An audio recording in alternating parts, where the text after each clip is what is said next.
rahimah minha, dan itu sebagian daripada ulama, alamatnya ulama akhirat. Ini masih alamat ulama akhirat.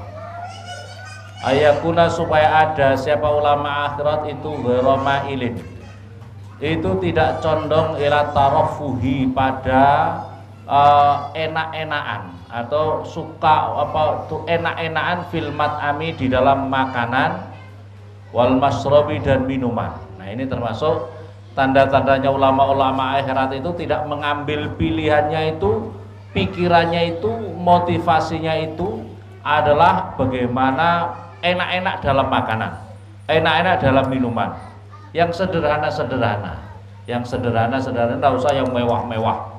Umpamanya di restoran harganya ada yang per porsi 500.000, ada yang 100.000, ada yang 25.000. Kira-kira milih yang mana kalian? Kalau kamu milih yang mana kira-kira? Yang murah berarti 10.000. Yang 10.000 nasi kuning. Ikan ayam ya, ikan apa itu, ekor kuning. Pokoknya yang sederhana, jangan yang terlalu mewah-mewah. Inilah termasuk tanda-tanda ulama-ulama akhirat, tidak usah terlalu yang mewah-mewah. Ya. Watanaumi, dan enak-enakan fil malbasi, enak-enakan itu yang pokoknya suka enak-enak fil malbasi, watajamuli fil malbasi, di dalam pakaiannya juga yang sederhana-sederhana. Tanda-tanda ulama akhirat atau pakaian yang sederhana-sederhana, usah yang mahal-mahal. Untuk apa sih? Watajamuli, dan apa itu, bersolek fil asasi, bersolek atau memperindah, terlalu memperindah fil asasi, di dalam perabotan rumah tangga, perabotan wal maskani, dan rumah. Jadi perabotannya juga kadang-kadang orang itu suka bersolek-solek, rumahnya itu, ruang tamunya itu, wah pokoknya bersolek itu di dalam hiasan-hiasan perabot rumah tangganya. Beli hal-hal yang mahal-mahal, kemudian dipajang-pajang, ya.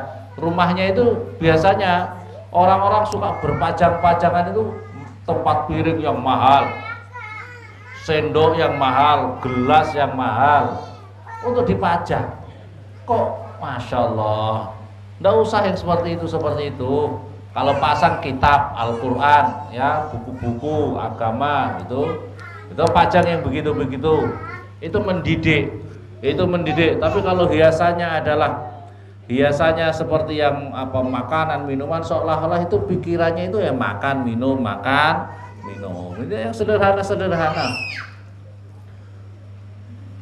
Bal yuksiru, sebaliknya memilih siapa ulama akhirat al-iktisoda, pada sedang-sedang saja, fi jami dzalika, di dalam semua tadi.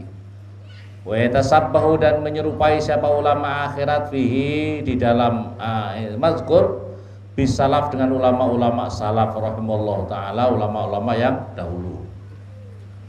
Wa yamilu, dan condong siapa ulama akhirat ilal iktifai, pada mengalap cukup, bil aqalli, dengan yang lebih sedikit, fi jami dzalik, di dalam semuanya tadi. Wa kullama zada, dan sewaktu bertambah siapa ulama akhirat ila tarafil kulam zada ila tarafil qillah, pada apa itu ujungnya apa itu kesedikit, apa mailu condongnya ulama akhirat, izdada, maka bertambah-tambah minallahi, kepada Allah, apa qurbu, pendekatannya ulama akhirat. Wartafa'a, dan naik siapa ulama akhirat fi ulama'il akhirat, di dalam ulama-ulama akhirat, apa khizbuhu, golongannya ulama akhirat tadi. Jadi orang-orang yang mengambil cara-cara seperti itu, dia akan naik pada posisi, pada derajatnya ulama-ulama akhirat. Wa yasadu, dan bersaksi lidzalika, pada itu semuanya apa ma perkara huki yang diceritakan an Abi Abdullah Al-Khawas, yang diriwayatkan Abi Abdullah Al-Khawas. Wakana, dan ada siapa Abdullah bin Khawas ini, Abdullah Al-Khawas ini, min ashabi Hatim Al-Asom. Jadi ada namanya, ini sahabatnya Hatim Al-Asom. Jadi sahabatnya Hatim Al-Asom. Hatim Al-Asom yang kemarin kita bicarakan, ya, yang kita bicarakan yang kemarin itu muridnya Syakik Al-Bulkhi. Syakik Al-Bulkhi. Ya, Syakik Al-Bulkhi ini muridnya. Ini cerita tentang Hatim Al-Asam lagi.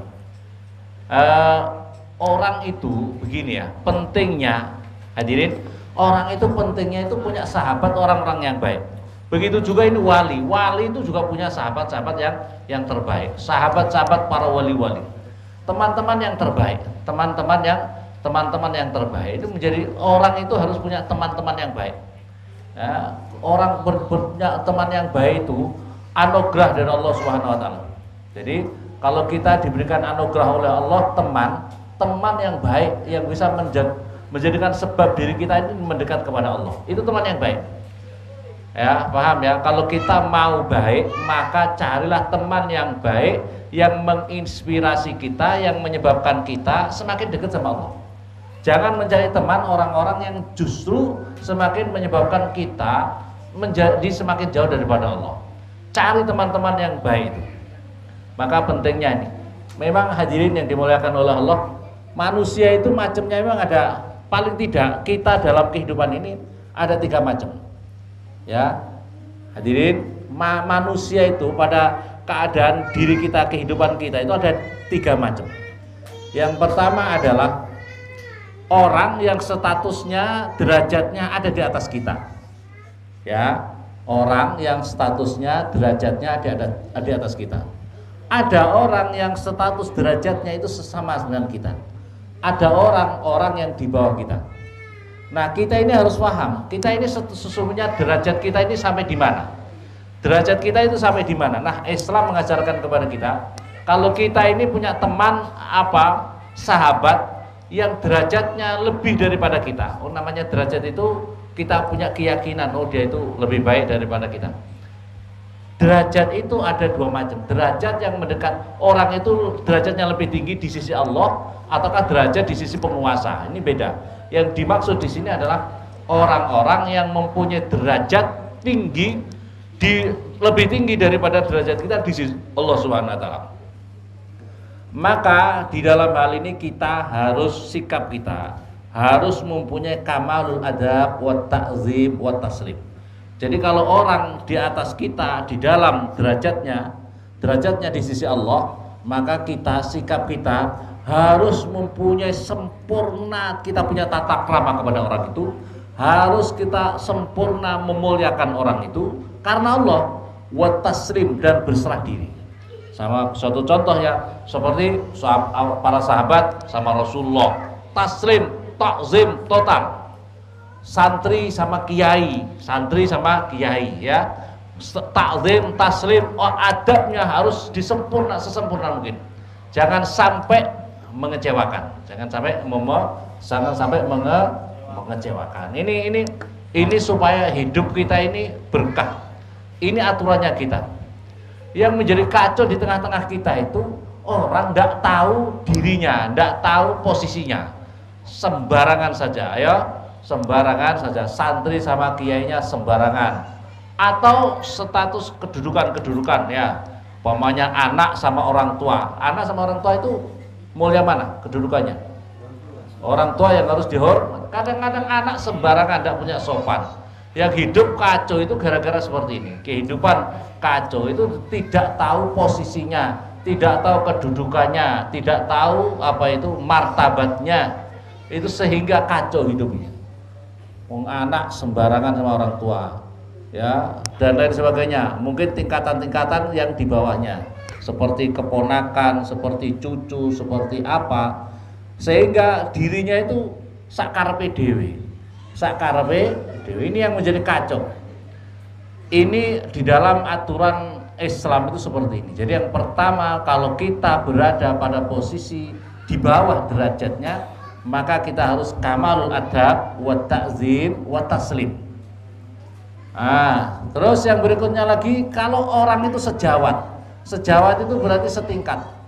Berarti anak sama anak, santri sama santri itu sejawat apa tidak? Sejawat. Walaupun juga sejawat ada batasannya. Ada santri junior, santri seni juga harus menghormati, betul apa betul? Kadang-kadang di hierarki seperti TNI Polri, ini yang di bawah pangkatnya ya harus menghormati, menghargai kepada yang di atas pangkatnya. Betul atau betul? Kopral sama perwira harus menghormati perwira apa tidak? Atau perwira yang harus mundur-mundur sama kopral? Kacau kalau seperti itu. Ya, jenderal bintang 4 harus menghormati kopral balok merah 1. Kacau apa tidak? Inilah kehidupan kita. Kalau diatur seperti itu jadi teratur hidupnya, hidupnya menjadi teratur dan bermakna. Ini seperti beliau pernah jadi anggota TNI.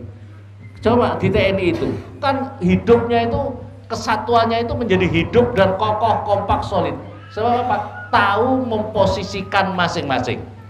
Yang di bawah ya harus menghormati atasannya, yang atasannya juga harus menghormati, menyayangi yang bawahannya. Tapi hierarki ini jelas harus ada, dan kehidupan itu seharusnya seperti itu. Kehidupan hidup masyarakat di keluarga, organisasi, di negara itu juga harus begitu. Jangan jangan melepaskan adab ini. Yang berikutnya lagi adalah kalau ada yang di bawah kita dalam statusnya, maka kita kamalur rahmah, maka harus sempurna kasih sayangnya. Jadi atasannya orang yang lebih tua harus kamalur rahmah, yang sempurna kasih sayangnya, membimbingnya, kasih sayangnya harus. Inilah kehidupan kita yang seharusnya kita jaga. Ini Hatim al-Asom. Nah, ini cerita min ashabi Hatim al-Asom. Tadi ya, yang bermakna sahabat Hatim al-Asom. Hatim al-Asom itu nama lengkapnya adalah Syekh Hatim bin Ulwan al-Asom. Wafat pada tahun 237 Hijriah. Kenapa dinamakan Al-Asom? Al-Asom itu namanya adalah si tuli. Al-Asom itu tuli. Syekh Hatim Al-Asom itu adalah seorang ulama yang dirinya luar biasa mewakafkan untuk ilmu. Jadi banyak orang yang datang untuk bertanya tentang ilmu kepada Syekh Hatim Al-Asom. Suatu ketika ada seorang wanita, seorang perempuan datang kepada Syekh Hatim Al-Asom. Syekh Hatim Al-Asom dia bertanya dengan suatu masalah. Tapi rupanya dia itu sakit perut, menahan, terus akhirnya dia kentutnya keras. Betapa malunya seorang perempuan di hadapan seorang syekh luar biasa, seorang waliullah, dia kentut kencang karena tidak bisa menahannya itu. Maka malu banget. Tetapi Syekh Hatim Al-Asom itu demi menghargai, menghormati, menjaga rasa malu daripada seorang perempuan tadi, itu beliau bertanya, Irfa sautik. Apa suara kamu keraskan? Aku nggak dengar. Syekh Hatim Al-Asom gitu. Maka seorang wanita itu, masya Allah, alhamdulillah, berarti Syekh tidak dengar. Berarti Syekh ini tidak dengar. Terus setelah itu beliau itu asal ada orang yang bertanya, itu apa keraskan suara kamu? Maka beliau terkenal dengan Syekh Hatim Al-Asom atau Syekh Hatim yang tuli, Syekh Hatim yang tidak mendengar. Jadi beliau kalau ada orang tanya, keraskan suara kamu, kayak orang tua-tua begitu, keraskan suara kamu sampai 30 tahun. Bayangkan, dia itu menjaga supaya perempuan tadi tidak merasa malu sampai 30 tahun. Setelah wafat, itu wanita tadi wafat, baru beliau mendengar biasa. Kalau ada ngomong, Syekh, ya gimana? Syekh, langsung. Tapi selama 30 tahun itu beliau bersikap seperti orang tuli, tidak mendengar. Makanya seorang wali-wali Allah itu sedemikian rupa menjaga supaya kehormatan para tamunya, kehormatan orang lain, tidak ingin menjatuhkan martabat muruah orang lain, itu sedemikian rupa. Seperti Syekh Hatim Al-Asom, masya Allah, luar biasa. Makanya beliau itu ini sekarang kadang-kadang enggak ada masalah sedikit medsos. Wah, ini dipermalukan di medsos. Ini wali-wali itu seperti itu. Wali-wali itu cara menghargai, menghormati orang lain itu sedemikian rupa. Coba bayangkan, masa begitu sampai 30 tahun seolah-olah bisu. 30 tahun seolah-olah bisu demi menghargai seorang perempuan yang tadi di hadapannya. Masya Allah. Ini Syekh Hatim Al-Asom. Kemudian Syekh Hatim Al-Asham ini sampai di mana tadi? Qala dakhaltu ma'a Hatim Al-Asham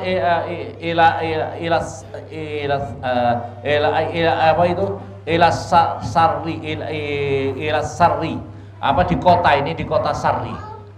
Wa ma'ana, dan beserta kami itu salah sumi'ah wa isruna rajulan, beserta kami itu ada 320 laki-laki yang kami yuridul hajj, yang kami ingin berangkat haji. Wa alaihim azar manaqat, dan bagi mereka itu punya, karena itu jubah-jubah apa dari bulu, jubah-jubah dari bulu, walai sama jirab wala ta'am. Tetapi mereka itu miskin semua, tidak punya apa itu wadah minum dan tidak punya makanan.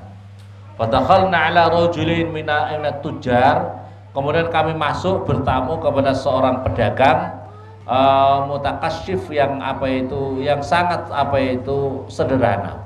Pedagang tapi sederhana dia itu. Yuhibbul masakin, yang sangat mencintai orang-orang miskin. Fadhafana, maka kami bertamu, kepada dia itu tilkal lailah, pada malam itu. Falamakan melghat, maka ketika sudah sampai waktu pagi, qala Hatim alaka hajat, qala li Hatim, maka pedagang tadi at-tujar tadi berkata sama Hatim, ya Syekh, apakah kamu punya hajat? Saya ingin apa itu, fa inni uridu an a'uda faqihan lana huwa alim. Saya ingin apa itu menengok, apa itu seorang faqih, orang ahli fikih, orang alim, tapi dia ini sekarang ini sedang sakit. Kalau Hatim, maka si Hatim mengatakan, iyadatul marid fiha fadlun. Orang yang mau tengok orang sakit itu punya pahala yang besar, punya keutamaan yang besar. Wan nadhar ilal faqih, melihat orang yang alim itu juga punya ibadah. Wa ana aidan aji umak, dan saya ingin datang sama kamu, bersama kamu untuk tengoknya, untuk tengok apa orang faqih tadi. Wa kana alil Muhammad bin Muqatil, yang sakit itu adalah namanya seorang pejabat faqih Muhammad bin Muqatil, namanya Muhammad bin Muqatil. Qadi Rai, dia menjadi hakimnya kota Rai, dia menjadi qadi apa hakimnya kota Rai. Falamma ji'na ilal bab, maka ketika kami datang sampai di pintu rumahnya, faidan qasrun musrifun, oh dia itu punya istana yang sangat tinggi, hasanun, yang sangat bagus. Fabaka Hatim, maka kemudian Hatim itu tetap apa itu di situ mutafakkiron yaqul, dia itu berpikir, ini orang alim kok begini rumahnya ya. Terus babun apa itu yaqul babun alimun ala hadal halah, babun ini pintu, alimun yang babu alimin, pintunya orang alim, ala hadil halah, pintunya orang alim seperti ini, semacam ini. Summa adzina lahum uzina, maka lantas diizinkan bagi mereka, fadakhalu, maka mereka masuk. Faidan darun hasna, maka tiba-tiba saya melihat rumahnya ini si Muhammad bin Muqatil, dia kan seorang pejabat, seorang qadhi, ternyata sangat bagus. Darun hasna itu rumah yang sangat bagus, fawra yang sangat luas, wasiah sungkalam, fawra wasiah sama luas, nazah yang sangat indah, sangat diperindah. Waidan bizzatun, dan tiba-tiba di situ punya apa ini, berkain sutra, wasat wasutur, dan berbagai macam satir-satirnya juga dari sutra. Fabaki Hatim, maka Hatim itu tetap mutafakkiran, berpikir. Sumadakhalu, maka lantas Hatim ilal majlis, pada majlis alladhi huwa fih, yang itu si Muqatil, sengkoti tadi ada tempat itu. Waidan bifurusin wati'ah, ternyata dia berada di apa itu permadani yang sangat empuk, permadani yang sangat empuk. Wa warakidun, dia sedang tiduran, alaiha wa inda ra'si, dan di samping kepalanya gulam, ada seorang pembantu yang wabiyadi madzibbah, yang ada di tangannya itu ada kipas angin, karena zaman dulu belum ada AC, belum ada kipas, jadi ada pembantu yang bagian ngipasi zaman dulu. Ini pejabat ini masalahnya. Zaman ini pejabat. Faqa'ada Zair 'inda ra'sih, maka kemudian duduk si Zair, orang yang berkunjung, di samping kepalanya. Wa sa'alan halih, dan bertanya terhadap keadaannya. Dia kan lagi sakit itu. Wa Hatim, dan juga Hatim. Hatim tidak mau duduk, dia berdiri. Fa'auma ilaihi, maka memberi isyarat kepadanya Ibnu Muqatil, an ajlis, supaya duduk. Faqala la ajlis, saya tidak mau duduk, kata Syekh Hatim, saya tidak mau duduk. Waqala la'alla laka hajah, apakah kamu punya hajat? Waqala na'am ya. Qala wa ma hiya, apa itu hajatmu? Mas'alah as'aluka anha, saya punya suatu pertanyaan yang ingin saya tanyakan kepada kamu. Qala sal, kalau gitu silakan kau bertanya. Qala qum fastawi jalisan hatta as'aluka, duduklah supaya aku bertanya kepada kamu. Fastawa jalisan, maka kemudian akhirnya si Muqatil tadi yang sakit akhirnya duduk. Qala Hatim, ilmuka hadza min aina akhadtahu. Saya mau tanya sama kamu si Muqatil, ilmumu ini kamu ambil dari manakah? Ilmumu ini kau ambil dari manakah? Wa qala minas siqat, dari ulama-ulama yang sangat terpercaya, yang haddatsuni bih, yang menceritakan kepada saya dengan ilmu itu. Qala aman, dari siapakah? Masih ditanya oleh Hatim lagi, dari siapakah? Qala an ashabi Rasulillah, saya ambil dari sahabat-sahabat Rasulullah sallallahu alaihi wasallam. Qala wa ashabu Rasulullah amman, sahabat Rasulullah yang mana? Masa Hatim ini bertanya, sahabat Rasulullah yang mana yang kamu tanya itu? Ilmu kamu ini dari mana? Qala an Rasulillah, sahabat Rasulullah dari Rasulullah sallallahu alaihi wasallam. Qala wa Rasulullah amman, Rasulullah dari siapa? Qala an Jibril alaihi salam. Qala Hatim, fa fima, maka di dalam apakah ada menyampaikan kepada ilmu sahabat Jibril alaihi salam anillah, dari Allah subhanahu wa ta'ala, ila Rasulillah sallallahu alaihi wasallam. Wa adahu, dan menyampaikan kepada Rasulullah sallallahu alaihi wasallam ila ashabi, pada sahabat-sahabatnya Rasulullah sallallahu alaihi wasallam. Wa ashabi ila siqat, dan sahabat-sahabat kepada ulama-ulama yang terpercaya. Wa adahu siqat ilaika, dan adahu siqat kepada kamu. Hal samita fi man kana fi dari asraf, katanya Hatim, apakah kamu tahu orang-orang ulama-ulama yang sudah menyampaikan kepada kamu punya rumah yang seperti ini, asraf, yang lebih tinggi daripada kamu ini. Wa kanat sa'atuha, dan ada mereka itu yang luasnya lebih luas daripada kamu. Kana indallah azza wa jalla al-manzil akbar. Sa'kanat wa kana, ada apa sa'atuha, apa luasnya rumah, aksar itu lebih luas atau lebih banyak. Karena adalah bagaimana indallah azza wa manzilah, kedudukan yang lebih besar. Qala la, tidak. Fa kaifa samita, bagaimana kamu mendengar?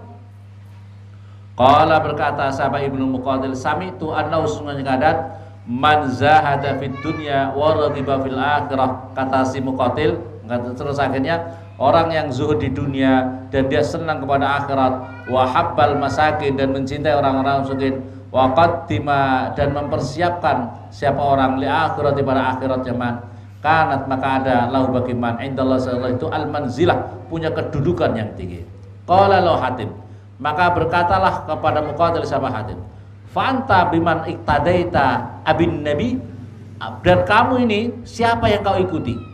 Dan kamu ini siapa yang kau ikuti? Apakah kamu mengikuti Nabi, ataukah kamu mengikuti sahabat-sahabat Nabi radhiyallahu anhu, wasolihin, dan orang-orang saleh rahimahullah taala? Ambi Fir'aun atau Namrud, ataukah kamu yang kau ikuti ini madhabnya Fir'aun atau madhabnya Namrud? Masya Allah. Awwaliman bana bil jissi, permulaannya orang yang membangun istananya dengan gamping, wal ujurri, dan kapur. Yang ulama masuk, Masya Allah, ini peringatan. Jadi peringatan ini, kalau ulama-ulama zuhud itu betul-betul seperti itu. Ulama itu rumahnya yang sederhana, tidak usah mewah-mewah banget, tidak usah mewah-mewah. Kalau terlalu mewah itu takutnya nanti lupa mati. Ya pandai ya, terlalu mewah, rumahnya indah, cakepnya luar biasa, maunya menikmati di rumah terus, dan tidak mau bahwa dirinya akan mati, dan dia lupa akan mati. Makanya rumah ya sederhana, kokoh, sederhana. Ya kalau kita lihat sekarang ya. Tapi yang penting itu, yang terpenting lagi itu bukan masalahnya itu. Yang terpenting hatinya, Jangan terlalu tergantung dengan masalah hal-hal duniawi. Rumah itu sarana. Maka oleh karena itu yang bangun pondok itu sesungguhnya Tidak usah mewah-mewah, sederhana. Kalau terlalu mewah-mewah itu ya kok gak enak. Mewah, santri pokoknya makanannya santri mewah, rumahnya kamar-kamarnya itu saya pasang AC ya. Setiap kamar pasang AC, terus ada apa itu namanya? Ada spring bednya, setiap kamar ada kamar mandinya. Kira-kira bisa subuh apa enggak? Kira-kira bisa sholat subuh apa enggak? Rumah begitu nyamuknya gak karu-karuan itu aja tidak subuh. Subuhnya repot coba, masya Allah, ya Pak tidak? Hanya sederhana. Tapi sederhana yang bersih, bukan tidak usah mewah-mewah. Tidak usah, saya itu pondok ada yang mengatakan, wah pondoknya terlalu mewah, bayarnya makannya saja 1 juta 1 bulan. Makannya pakai prasmanan, pagi siang malam prasmanan. Wah, aduh, kayak gitu itu nggak ngaji, tidur saja nanti pikirannya. Tidur saja. Ya ulama su, katanya Hatim, ya ulama su mislukum yarah bil jahil al mutakallim. Ya ulama su, wahai ulama su, ulama jelek, mislukum mutawi sepadan seperti kamu ini, yarah melihathu kepada mislukum ini, al jahil orang-orang bodoh, al mutakallim yang memburu alat dunia atas dunia. Kalau seperti ini penampilan ulama-ulama seperti ini kamu ini akan dilihat oleh orang-orang bodoh seperti para pemburu dunia. Ar-raghib fiha faqulu alim ala hadil halal fayaqulu al-alim ala hadil halal. Maka mereka mengatakan al-alim, orang alim itu seperti ini. Afalakuna ana syarran minhu, apakah maka tidak ada siapa saya ana ya syarran minhu, lebih jelek daripadanya. Wa kharaja min indih, maka keluar Hatim al-Asam itu daripada sisi Muqatil tadi, Ibnu Muqatil, fazdada Muqatil mardon, maka bertambah-tambahlah karena Muqatil dapat peringatan dari seorang wali, seorang ulama besar, maka semakin bertambah-tambahlah sakitnya, bertambah-tambah sawa balagha ahlar rai majarabai, dan kemudian masyarakat mengetahui apa yang terjadi antara Syekh Khatim dan wabaina Ibnu Muqatil.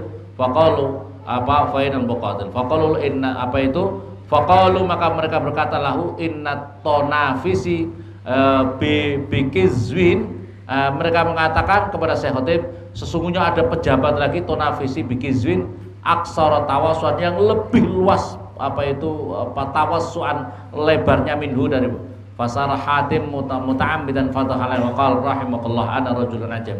Maka kemudian memperingatkan. Jadi Syekh Khatim memperingatkan kepada ulama-ulama, jangan sampai para tokoh agama, ulama-ulama jangan sampai motivasinya itu duniawi. Jangan sampai motivasinya itu hubud dunia, terlalu cinta dunia. Dunia ini hanya sekedar sarana saja, Maka sarana saja. Maka kalau kita mengingat Kiai Maimun Zubair itu juga begitu. Kiai Maimun Zubair pondok itu yang dicintai itu bikin madrasah, bikin pondok, yang dicintai, yang menjadi pikirannya itu bukan bangunannya, tapi bagaimana pendidikannya, bagaimana mau ngajinya, itu yang terpenting. Bagaimana seorang ustadz, seorang kiai itu yang penting seneng ngaji, santri seneng ngaji, ustadznya seneng ngaji, itu yang barokah. Kalau ini sarana saja, ya ini sarana. Bangunan-bangunan itu hanya sarana, bukan ini yang dicintai, ya, bukan bangunannya, tapi sistem pendidikannya yang terpenting, sistem ngajinya, kesenangan kepada ngajinya. Karena kayak gini dunia, ini kan dunia, ini loh bangunan-bangunan yang bagus, ini dunia apa tidak? Yang ada dunia itu ngaji, yang ngaji itu karena Allah. Semoga berkah. Alhamdulillah, alhamdulillah. Hamdan na'im, hamdan rabbana lakal hamd kama nabaghi jalalika azim sultanik. Allahumma salli wa sallim baraka ala sayyidina Muhammadil fatih wal qadir. Lama sakana asal haq wal haq wal hidayah wasalatul mustaqim ala rasul. Nasallallahu Allah bihaqqil anbiya wal mursalin wal anbiya wal mursalin ala kulli. Nasallallahu Allah bi syafaatin Muhammad. Nasallallahu Allah barakatuhu wa bisyama wa kaka ali wa zawj wa tahirin wa ahasaya salatul qadar wa jama'a haqqi wa tabitan. Awakin sahadat samawati salafun salih agal mughazal wa haqqi fi ulumuddin wa awakin salih alim syar.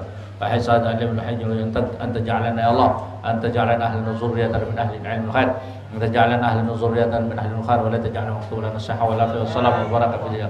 اللهم افتح قلوبنا يا الله فتوح على ربنا واجعلنا خالصا. اللهم زدنا علما اللهم زدنا علما نافعا ضارا ولا تنصرنا بعدك الصالحين في الدنيا آخرنا ارزقنا فهما برحمتك يا ارحم الراحمين. اللهم سلم المسلمين والمسلمات اللهم سلم المسلمين والمسلمات اللهم سلم المؤمنين عافية